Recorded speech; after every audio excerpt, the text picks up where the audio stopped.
Gostaria de chamar as crianças à frente, por favor. Vê o que tem aqui dentro para mim. Tem aí. Pão.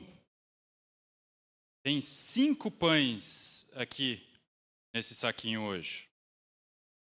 Eu peguei esse pão porque hoje vou falar uma história onde Jesus ele está com uma multidão enorme seguindo ele. A Bíblia diz 5.000 homens, fora crianças e mulheres. Provavelmente de 15 a 20 mil pessoas estão seguindo Jesus. E ele está ensinando eles, e chega um momento que eles comem. E então Jesus olha ao seu redor e ele pergunta: alguém tem alguma coisa para a gente oferecer? Uma comida para essas pessoas? E tem uma criança ali que tem 5 pães e 2 peixinhos. Eu não trouxe os peixinhos, mas vocês podem imaginar os peixinhos. E então Jesus, com 5 pães e 2 peixinhos, ele alimenta mais ou menos 15 a 20 mil pessoas. E então essa multidão começa a seguir Jesus. E eles querem mais dessa comida. Mas Jesus, sabe o que ele fala para eles? Jesus fala assim para eles: o que vocês precisam mais é pão da vida. Eles ficam confusos e eles falam: que pão é esse? E Jesus fala: se vocês comerem o pão da vida, vocês nunca mais terão fome. Vocês acham que se vocês comerem esse pão agora, daqui a um pouco vocês vão sentir de novo? Né? Jesus fala: tem um pão que é o pão da vida, que ele é o pão da vida. Se eles comerem, experimentarem desse pão, eles nunca mais vão. E o que Jesus quis dizer com isso? Ele salva as pessoas de seus pecados. E que isso é muito mais importante para nós do que um simples pão da padaria parecido com esse de aqui.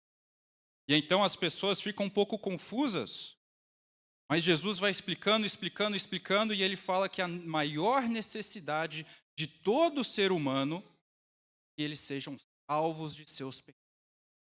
E embora a gente precise comer, e isso é importante, né? Você ter a comida que faz bem para vocês crescerem e ficarem bem, bem fortes, mas vocês também, cuidar da sua vida espiritual, vocês também estar com Jesus, pedir para Jesus dar o coração, salvar. Isso é muito mais importante que qualquer pão, qualquer comida. Tá bom? Vamos orar? Senhor Deus, nos faça entender. Somente o Senhor sacia a nossa fome espiritual. Pai, eu peço que o Senhor abra os corações e as mentes até desses pequeninos. Entendam, Pai. Que eles venham a amar o Senhor de coração, da mente, da alma.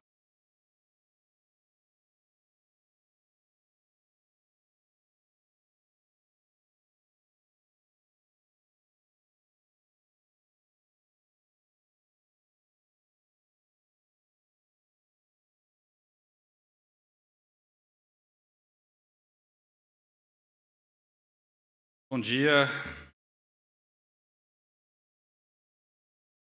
Bom dia.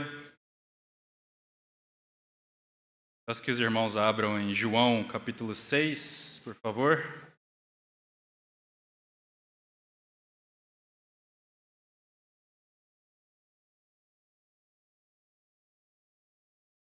João capítulo 6. Eu vou ler começando a partir do versículo 22. A história que eu contei às crianças já ocorreu. A multiplicação dos pães e dos peixes, mas nós ainda vamos falar um pouquinho sobre isso. João 6, 22 a 44.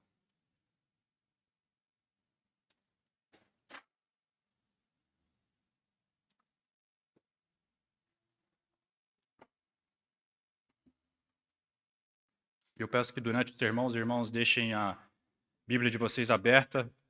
Esse texto tem muito diálogo. E nós veremos alguns versículos e nós vamos passar por alguns versículos e buscar entender o que de fato Jesus está falando, tanto para a multidão, quanto para os seus discípulos, quanto para nós hoje. Mas diz assim a palavra de Deus, a partir do versículo 22 do capítulo 6 de João. No dia seguinte, a multidão que ficara do outro lado do mar notou que ali não havia senão um pequeno barco, e que Jesus não embarcara nele com seus discípulos, tendo estes partido sós. Entretanto, outros barquinhos chegaram de Tiberíades, perto do lugar onde comeram o pão, tendo o Senhor dado graças. Quando, pois, viu a multidão que Jesus não estava ali, nem os seus discípulos, tomaram os barcos e partiram para Cafarnaum à sua procura. E tendo-o encontrado no outro lado do mar, lhe perguntaram: Mestre, quando chegaste aqui? Respondeu-lhes Jesus: em verdade vos digo, vós me procurais não porque vistes sinais, mas porque comestes dos pães e vos fartastes. Trabalhai não pela comida que perece, mas pela que subsiste para a vida eterna, a qual o Filho do Homem vos dará. Porque Deus, o Pai, o confirmou com o seu selo. Dirigiram-se, pois, a ele, perguntando: que faremos para realizar as obras de Deus? Respondeu-lhes Jesus: a obra de Deus é esta, que creais naquele que por ele foi enviado. Então lhe disseram eles: que sinal fazes para que o vejamos e creiamos em ti? Quais são os teus feitos? Nossos pais comeram maná no deserto, como está escrito: deu-lhes a comer pão do céu. Replicou-lhes Jesus: em verdade vos digo, não foi Moisés quem vos deu o pão do céu. O verdadeiro pão do céu é meu Pai quem vos dá. Porque o pão de Deus é o que desce do céu e dá vida ao mundo. Então lhe disseram: Senhor, dá-nos sempre desse pão. Declarou-lhes, pois, Jesus: eu sou o pão da vida. O que vem a mim jamais terá fome, e o que crê em mim jamais terá sede. Porém, eu já vos disse que, embora me tenhais visto, não credes. Todo aquele que o Pai me dá, esse virá a mim. E o que vem a mim, de modo nenhum lançarei fora. Porque eu desci do céu não para fazer a minha própria vontade, e sim a vontade daquele que me enviou. E a vontade de quem me enviou é essa, que nenhum eu perca de todos os que me deu. Pelo contrário, eu ressuscitarei no último dia. De fato, a vontade de meu Pai é que todo homem que vir o Filho e nele crer tenha a vida eterna, e eu ressuscitarei no último dia. Murmuravam, pois, dele os judeus, porque dissera: eu sou o pão que desceu do céu. E diziam: não é este Jesus, o filho de José? Acaso não lhe conhecemos o pai e a mãe? Como, pois, agora diz: desci do céu? Respondeu-lhes Jesus: não murmureis entre vós. Ninguém pode vir a mim se o Pai que me enviou não o trouxer, e eu ressuscitarei no último dia. Vamos orar? Senhor Deus e Pai, abra as nossas mentes, abra o nosso coração. Pai, pedimos que o Senhor derrame sobre nós o Teu Espírito Santo e trabalhe no nosso coração para que entendamos a Tua palavra e creiamos de fato em Ti. Em nome de Jesus. Amém. Então, como a nossa história para as crianças disse, vocês já sabem e conhecem muito bem essa história da multiplicação dos pães e dos peixes. Isso ocorreu no começo do capítulo 6. Se você tiver a Bíblia de vocês abertas, vocês verão isso, dos versículo 1 ao versículo 15. Tem a multiplicação de pães e peixes. Jesus já começou o seu ministério, ele está realizando milagres, tem uma grande multidão seguindo ele. No versículo 1 do nosso capítulo 6, diz que depois dessas coisas atravessou Jesus o mar da Galileia, que é o de Tiberíades. Então, depois de ter realizado já alguns milagres e ensinado, já estar ensinando essa multidão há algum tempo, ele atravessa o mar e essa multidão segue ele. E no versículo 2 a gente aprende por que a multidão está seguindo Jesus. E isso é importante notarmos algumas coisas que estão aqui no nosso contexto, porque elas vão elucidar algumas coisas que João nos diz em nosso próprio texto. No versículo 2 diz que seguia-o numerosa multidão, porque tinham visto os sinais que ele fazia na cura dos enfermos. Então Jesus começa seu ministério, ele cura várias pessoas, e as pessoas veem isso, elas gostam disso, elas enxergam que Jesus tem poder, e elas começam a seguir Jesus.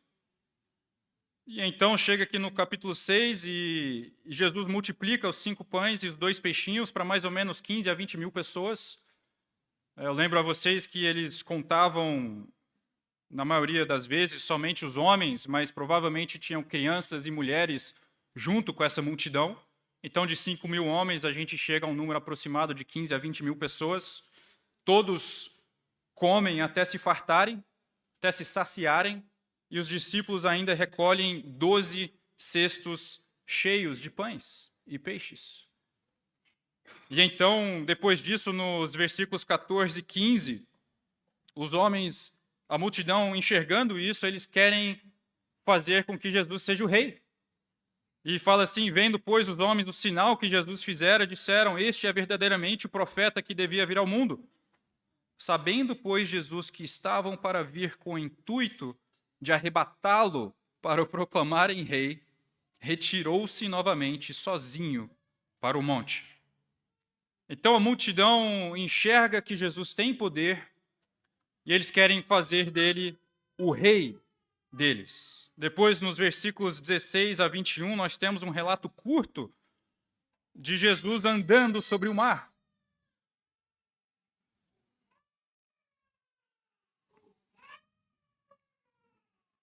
Os discípulos passam para o outro lado do barco, rumo a Cafarnaum, e Jesus, ele desce do monte, os discípulos não estão mais lá, então Jesus vai ao seu encontro andando por sobre as águas.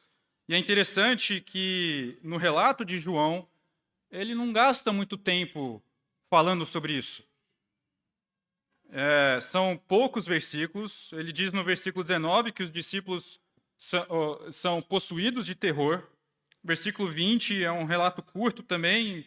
Jesus lhes disse: sou eu, não temais. E aí no versículo 21, então eles de bom grado o receberam, e logo o barco chegou ao seu destino. João não está tão interessado em falar sobre isso.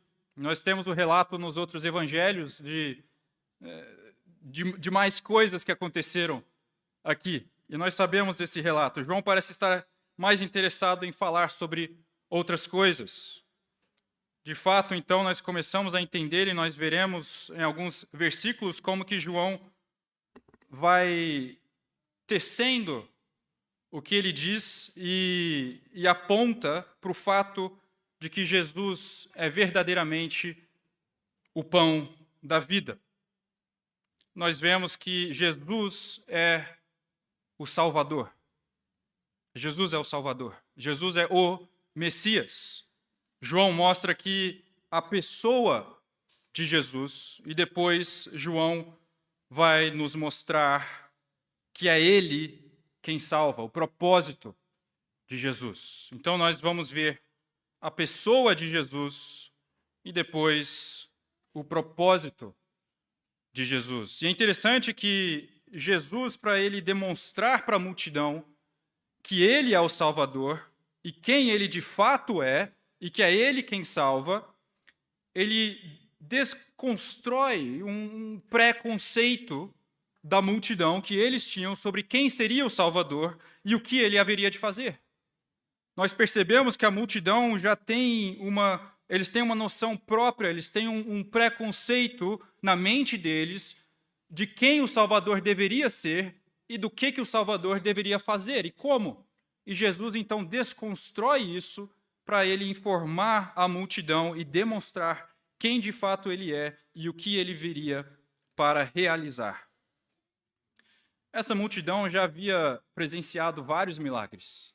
Essa multidão estava com Jesus anteriormente, nos capítulos 4 e 5, onde Jesus já está realizando milagres, ele cura algumas pessoas, essa multidão enxerga isso, e de fato eles começam a seguir Jesus por causa disso. E então eles, aqui no capítulo 6, eles veem a multiplicação dos pães e dos peixes, eles não sabem necessariamente que Jesus andou por sobre as águas, mas eles sabem que Jesus apareceu do outro lado de forma milagrosa. Nós temos aqui no texto João dizendo que ele apareceu do outro lado e o povo não sabia como, porque eles viam que os discípulos já tinham ido, eles tinham ido no barco deles e que Jesus não tinha ido junto com os discípulos. Mas quando eles atravessam o outro lado, Jesus está lá. E de fato eles chegam lá e perguntam para Jesus de onde o Senhor veio? Como que o Senhor chegou aqui? Então eles presenciaram vários milagres, eles enxergam isso, eles presenciaram vários sinais. E é interessante nesse relato algumas coisas que João nos mostra. Percebam no versículo 11, quando João até descreve a multiplicação dos pães e dos peixes, ele não gasta tempo falando tanto sobre o milagre em si. E ele fala no versículo 11, então Jesus tomou os pães e, tendo dado graças, distribuiu-os entre eles e também igualmente os peixes quanto queriam.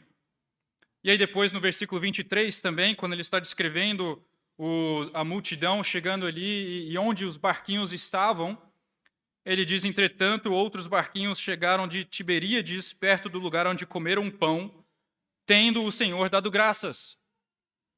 É interessante que ele não foca necessariamente no milagre, mas no fato de que Jesus deu graças e parece estar chamando a nossa atenção para o relacionamento que Jesus tem com o Pai. E isso se torna mais claro nos próximos versículos. E então a multidão vai em busca de Jesus nos versículos 24 e 25. E aí nós aprendemos a razão pela qual a multidão estava seguindo Jesus. Da mesma forma que apareceu no versículo 2, eles estavam seguindo porque eles tinham testemunhado daquelas curas, daqueles milagres. Aqui no versículo 26, Jesus responde para eles e diz, em verdade vos digo, vós me procurais não porque vistes os sinais de que ele é o Messias, de que ele é o Salvador, mas porque comestes dos pães e vos fartastes. Da mesma forma, ali no versículo 2, eles estavam seguindo Jesus porque eles viram curas. Agora eles estavam seguindo Jesus porque eles tinham comido do pão e eles estavam fartos disso e eles queriam mais. E aí o versículo 27 é chave para entendermos esse texto. E Jesus diz a eles, trabalhai não pela comida que perece, mas pela que subsiste para a vida eterna. Vejam, a multidão tinha um conceito errado da pessoa e do propósito do Salvador. A multidão estava buscando alívio imediato de suas circunstâncias materiais. Isso não era necessariamente errado, eles estavam passando por coisas difíceis. É difícil entendermos aqui como que uma multidão dessa provavelmente estava com muita fome e não tinha como se alimentar. Eles não tinham fast food como nós temos hoje em dia e maneiras de nos alimentarmos tão facilmente. Eles buscavam, em primeiro lugar, nós vimos no versículo 2, algum alívio físico. Eles buscavam cura, eles seguiam a Cristo porque eles tinham visto os sinais que ele fazia na cura dos enfermos. E nós sabemos, porque nós lemos os evangelhos e sabemos dos milagres que Jesus realiza, haviam várias pessoas com sérios problemas físicos. Talvez que aguentavam dores e esses problemas por vários anos e não encontravam nenhuma solução para isso. E Jesus os curava. Isso é uma coisa boa, isso é uma coisa ótima, isso é um problema sério e verdadeiro. Eles buscavam alívio físico. Vocês tinham paralíticos, enfermos, pessoas com dores diárias e sem solução. Eles buscavam alívio político. No versículo 14 e 15, eles querem proclamá-lo rei à força, porque eles enxergam nele que talvez ele traga a eles algum alívio político. Imagine vocês, pessoas que estavam sendo oprimidas por anos por um governo corrupto, por um governo ruim, e elas estavam sentindo na pele e no dia a dia as consequências de serem governadas por líderes corruptos, pecaminosos, ruins, que tomavam decisões ruins e não se importavam com elas. Isso são problemas verdadeiros. E eles sofriam verdadeiramente por causa disso.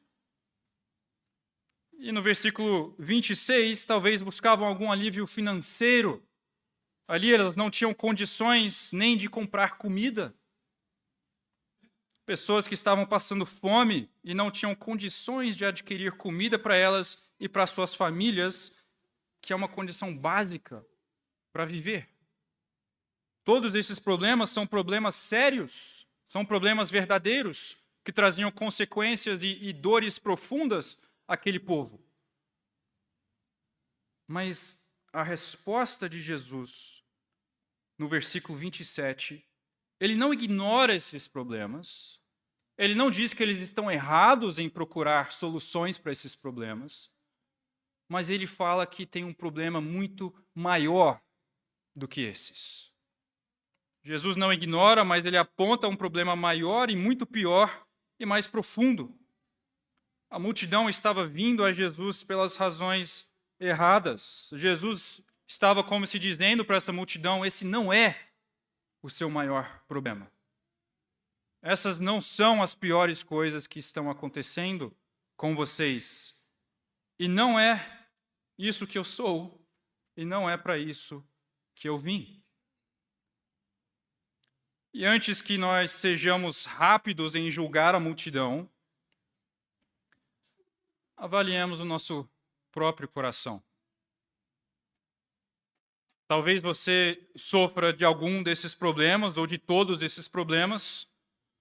Quantas vezes nós queremos reduzir Jesus de o Messias para um médico, ou um rei, ou um credor? Quantas vezes nós buscamos em Jesus não necessariamente salvação pelos nossos pecados e vida eterna, mas uma solução rápida e imediata e material para os nossos problemas, que são reais, mas que não são os nossos maiores problemas. Recentemente, nós temos visto isso claramente na política. Pessoas buscando em Jesus, em igrejas, no Evangelho, talvez alguma salvação da opressão política que nós sofremos, de termos líderes ruins e corruptos. Não é para isso que Jesus veio. Esse não é o tipo de rei que ele é. E ele demonstra isso claramente para essa multidão também. O preconceito errado que a multidão tinha a respeito da pessoa e do propósito do Salvador faz com que eles não enxerguem que Jesus é de fato o Messias. E o mesmo acontece conosco. Às vezes a nossa mente tão focada em coisas materiais e terrenas e imediatas e nas nossas circunstâncias e os nossos problemas que são verdadeiros, que são doloridos, que precisam de uma solução, mas elas nos fazem enxergar o nosso Salvador de uma forma errada e darmos a Ele um propósito que não é o propósito pelo qual Ele veio. E enxergarmos nele, ele não está me dando alívio das minhas dores físicas, eu oro e Deus não me cura. Será que realmente Ele tem poder? Será que realmente Ele é o Messias? Eu oro para a nossa situação política mudar, para o nosso país mudar e não muda, só piora. Será que ele realmente é tão poderoso assim? Será que Deus realmente é soberano? Eu oro para Deus me dar alívio financeiro e cuidar das minhas necessidades básicas que são verdadeiras. E Deus não me dá esse alívio. Será que realmente Ele tem poder e Ele me ama e Ele se importa comigo? Vejam que a visão da multidão e a importância tão grande que eles estão dando às coisas materiais, a problemas reais, faz com que eles não enxerguem o propósito e a pessoa verdadeira de Jesus. E faz com que eles não enxerguem o maior problema deles, que é a própria pecaminosidade deles. E que eles precisam, de fato, de um Salvador, não das coisas materiais, mas das coisas espirituais. Então Jesus revela aqui quem Ele é. Que Ele é o Salvador, que Ele é o Messias. E depois, aqui na segunda parte do versículo 27, Ele revela o seu propósito, que é Ele quem salvar e dar a vida eterna. Olhem só novamente no versículo 27. Jesus diz: trabalhai não pela comida que perece, mas pela que subsiste para a vida eterna, a qual o Filho do Homem vos dará. A qual o Filho do Homem vos dará, porque Deus, o Pai, o confirmou com seu selo. Esse é um dos versículos mais surpreendentes e incríveis que nós temos e chave para entendermos esse texto. Percebam que Jesus dá um comando para eles. Trabalhai, isso está no imperativo. Trabalhem. Trabalhai não pela comida, mas trabalhem pela que subsiste para a vida eterna. Então ele manda a multidão trabalhar pela comida que subsiste na vida eterna, mas ao mesmo tempo, logo em seguida, ele diz que essa comida lhe será entregue a eles. Que ela será dada a eles pelo Filho do Homem. E aqui nós vemos lado a lado, em paralelo, tão claramente no mesmo versículo, a soberania de Deus e a responsabilidade humana, andando lado a lado. E isso dita e define o padrão para o restante do capítulo. O restante do capítulo e nos próximos versículos nós veremos isso claramente. Jesus manda eles trabalharem, manda eles crerem, mas ao mesmo tempo diz que é Deus quem realiza, é Deus quem performa, é Deus quem muda o coração e faz até com que eles consigam crer de fato. E a multidão não entende. Eles não entendem. E aí no versículo 28 nós começamos a ver um diálogo. A multidão fala, Jesus responde, a multidão responde, Jesus responde novamente, tentando fazer com que eles entendam de fato que Jesus é o Salvador, a sua pessoa, e de que ele veio para lhes salvar e lhes livrar dos seus pecados, que era o maior problema que eles tinham. Então, no versículo 28, depois disso, eles falam: o que faremos para realizar as obras de Deus? Então, Jesus tinha acabado de falar que o Filho do Homem ia entregar isso a eles. E aí, logo em seguida, eles falam: o que faremos para realizar as obras de Deus? E aí, novamente, no versículo 29, Jesus tenta: vamos tentar de outra forma. Deixa eu falar de outra forma, ver se eles entendem. A obra de Deus é essa, que creiais naquele que por ele foi enviado. É interessante aqui que o que creiais não está no imperativo, mas agora está no subjuntivo. Não é necessariamente uma ordem, é como se Jesus estivesse falando: a obra de Deus é essa, que vocês creiam. É necessário que vocês creiam, mas o peso da ação não está neles, não está na própria multidão.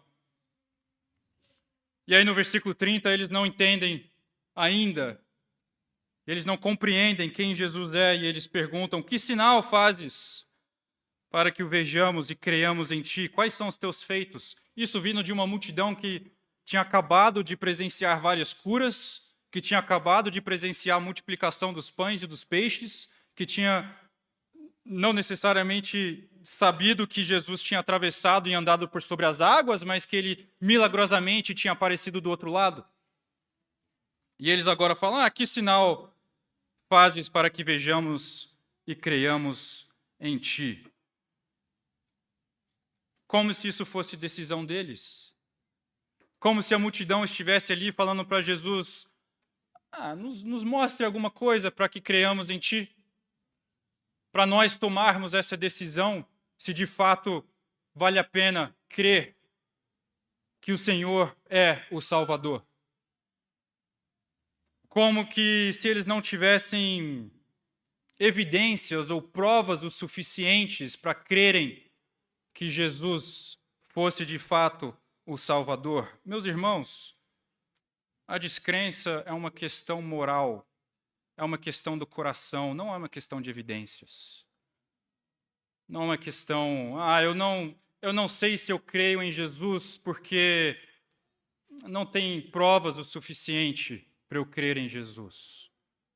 Eu não sei se Deus existe porque não tem evidências o suficiente, eu não fui provado. Essa multidão, assim como nós, assim como toda a sociedade, assim como todo mundo, receberam provas o suficientes para crerem em Deus. E mesmo assim estão pedindo mais sinais, estão pedindo mais evidências, estão pedindo mais fatos para que eles creiam em Cristo. E Jesus começa então a desconstruir até isso. A descrença é uma questão moral do coração, não uma questão de falta de evidências. E então no versículo 31 eles dizem: nós já tivemos sinais, nossos pais comeram maná do deserto. E Jesus responde no versículo 32 dizendo: esse pão apenas apontava para a necessidade do pão da vida. Esse pão não era eterno, esse pão tinha que vir diariamente, esse pão estragava, esse pão não era suficiente. E apenas apontava para uma necessidade maior. Jesus mostra mais uma vez que a maior necessidade deles não é material, mas espiritual, e que Ele é quem supriria essa necessidade. Mais uma vez, aquela multidão não entende, dá-nos sempre desse pão.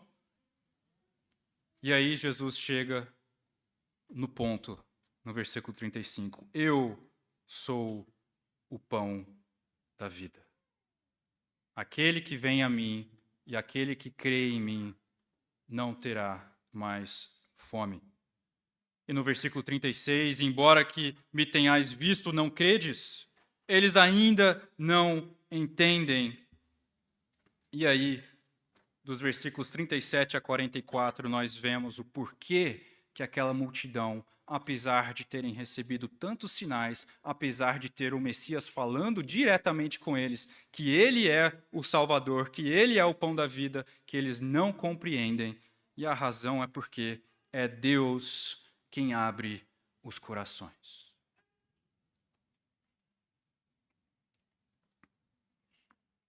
Todo aquele que o Pai me dá, esse virá a mim.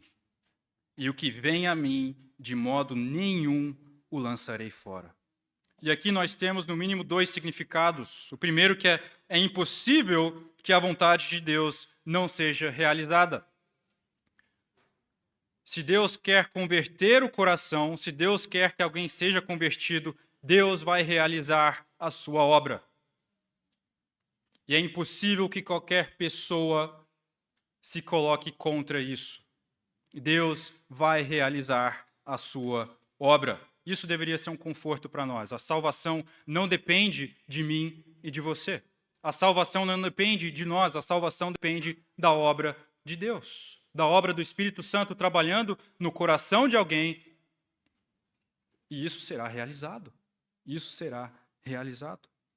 Ao mesmo tempo, isso significa que nós não temos participação alguma na nossa salvação.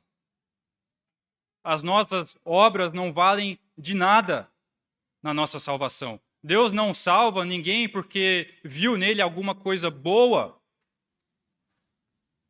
Nós estávamos mortos em nossos delitos. Nós tivemos uma apresentação, uma escola bíblica dominical aqui, ótima, falando sobre isso hoje pela manhã.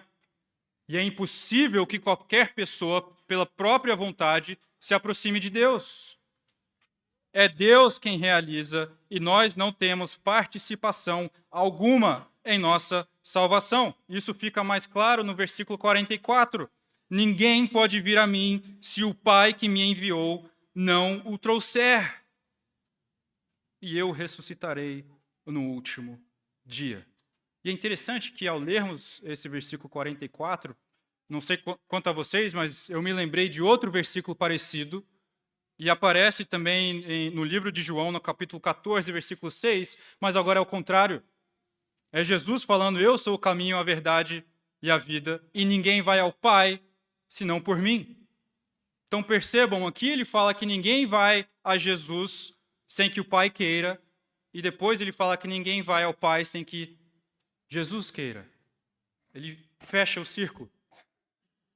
Perceba? Não tem como entrarmos e participarmos de qualquer forma nessa salvação. A salvação é obra do Pai e do Filho. E nós não temos participação alguma nela. Não há lugar algum para o esforço humano, não há nada que eu nem você podemos fazer para auxiliar Deus em nossa salvação.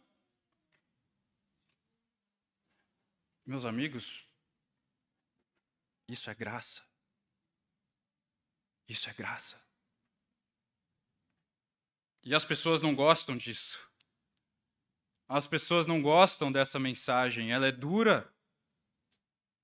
Ela é difícil. Nós gostamos de achar que nós temos alguma coisa boa no nosso coração.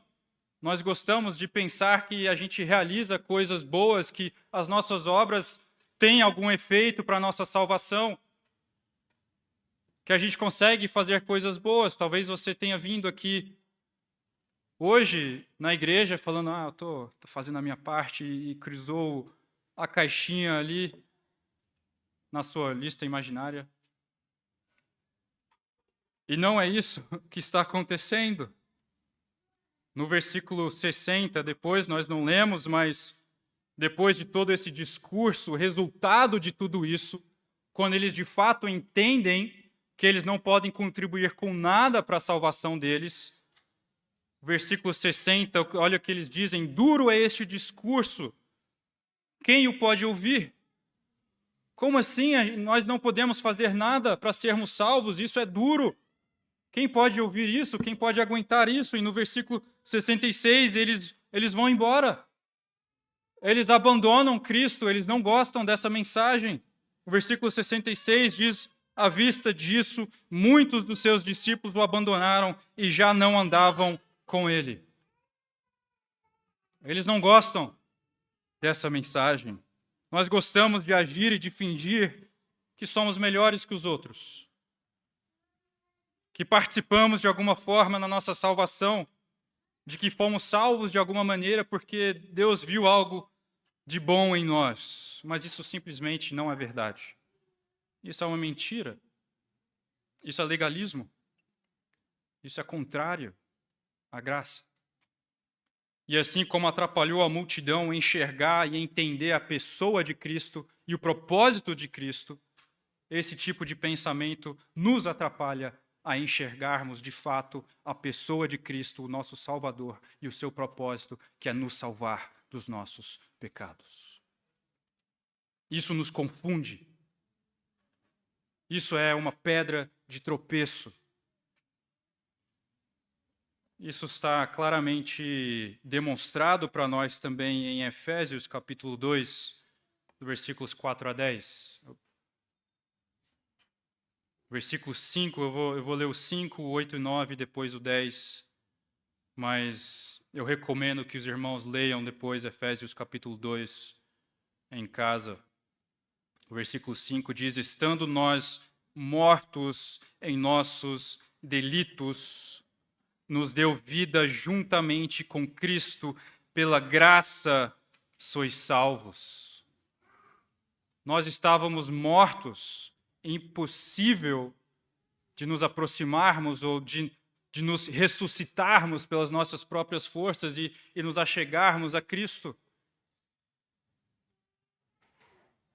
Pela graça sois salvos. Depois, nos versículos 8 e 9, porque pela graça sois salvos mediante a fé, e isso não vem de vós, nem a fé, nem a possibilidade de crer vem de nós.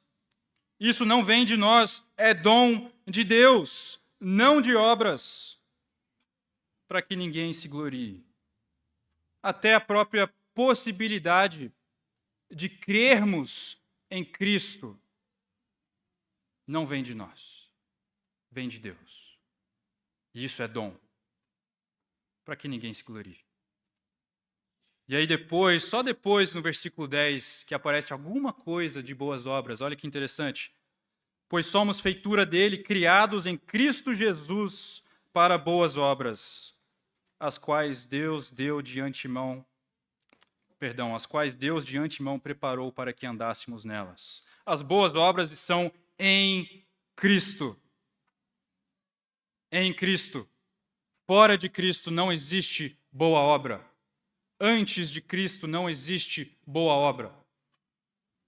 As boas obras não são para a salvação, as boas obras são por causa da salvação. Depois da graça. Criados em Cristo Jesus para boas obras, as quais Deus de antemão preparou para que andássemos nelas. Então, o que fazer?